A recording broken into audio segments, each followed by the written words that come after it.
Churches for sale. Good morning, folks. How are you this morning? Did you sleep well last night? Don't worry about it. It may not be true. Most of the things we worry about never happen. Today's Sunday, and today's the day you go to church. Everyone goes to church on a Sunday, don't you? Not anymore.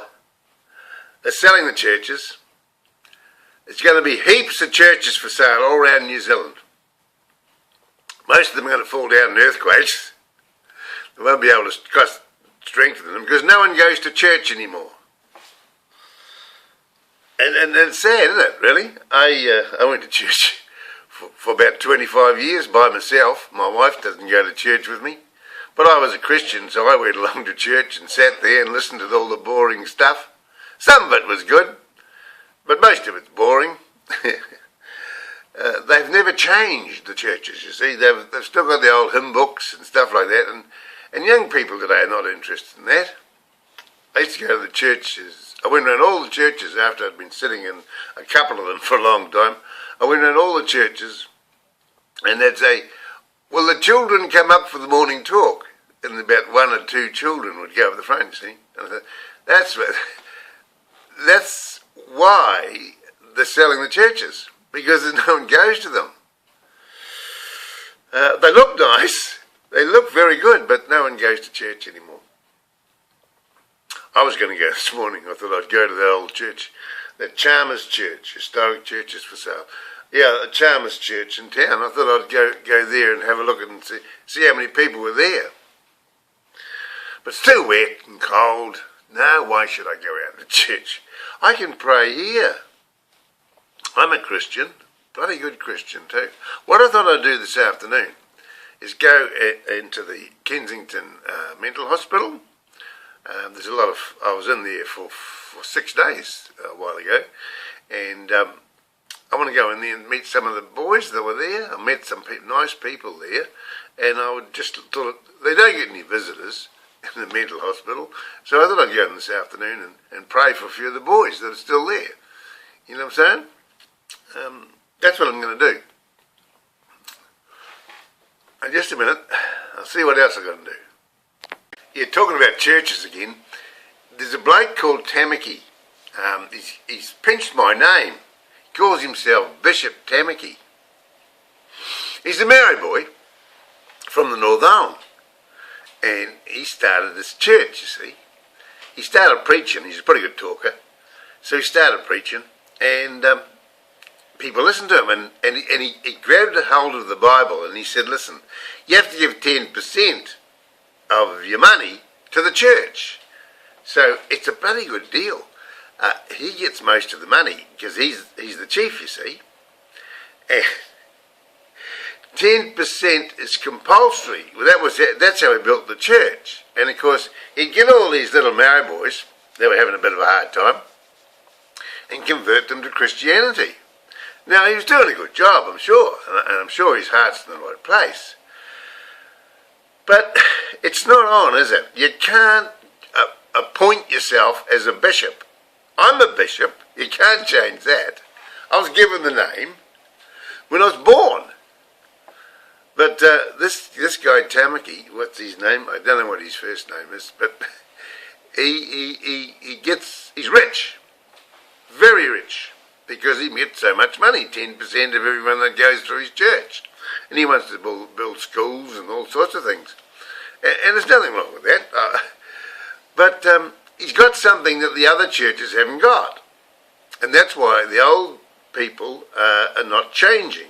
He's changed. He's made, he has friends, there's the band and everything going there and people singing, and they get happy, and they love it. So they pour out the money, you see. 10% of everything they earn goes to Tamaki.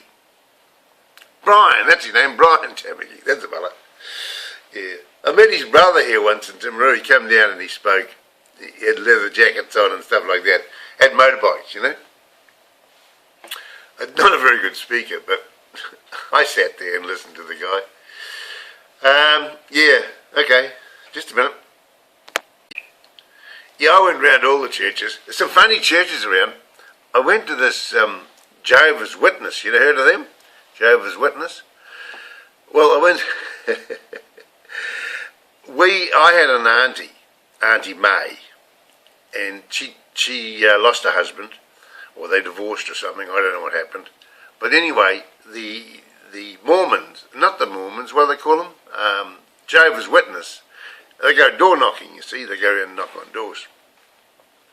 And they got Auntie May and converted her to Jehovah's Witness. And she came down to the north. She was in the North Island. Lived in Rotorua, and she came down to us. We were living in Ashburton at the time, and she came down, and I said to the kids, "If you don't behave yourself, you won't get any Christmas presents." Well, Auntie May said, "There's no such thing as Santa Claus, no such thing as Christmas presents, no such thing as Christmas." And I said, listen, May, they don't know there's no such thing as Santa Claus. Don't spoil their fun, you know.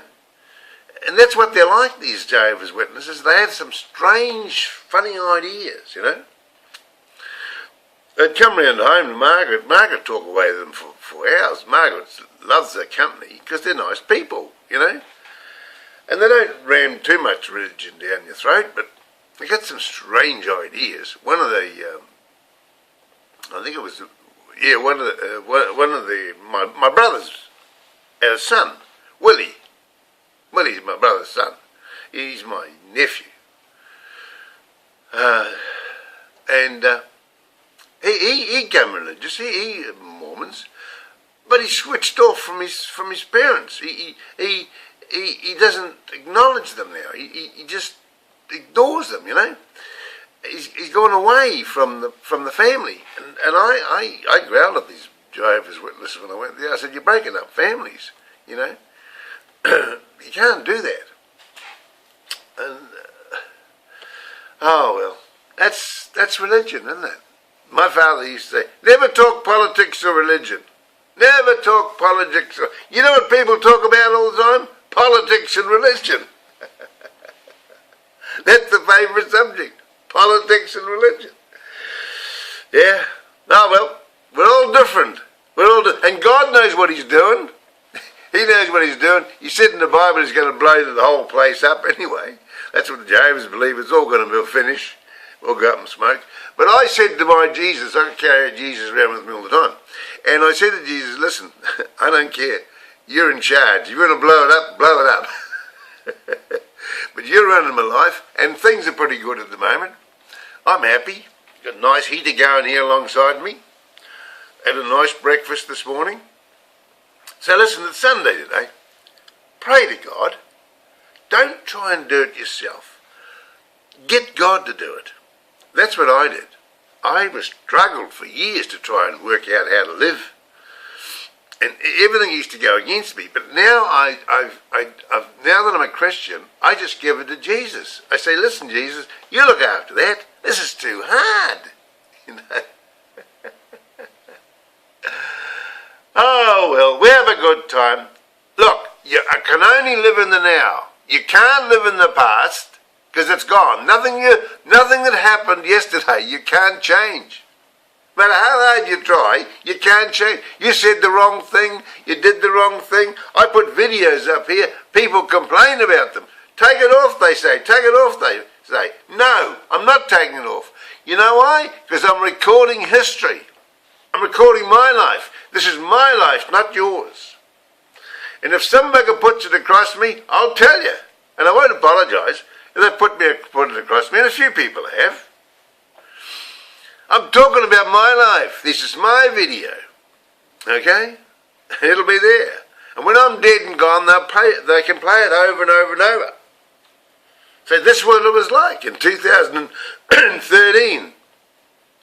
Ronnie Bishop, the greatest motivational coach in the world. This is what he said in 2013. All right, I'll switch you off and put it up and you can have a listen to it. See what you think of it. All right? Bye-bye.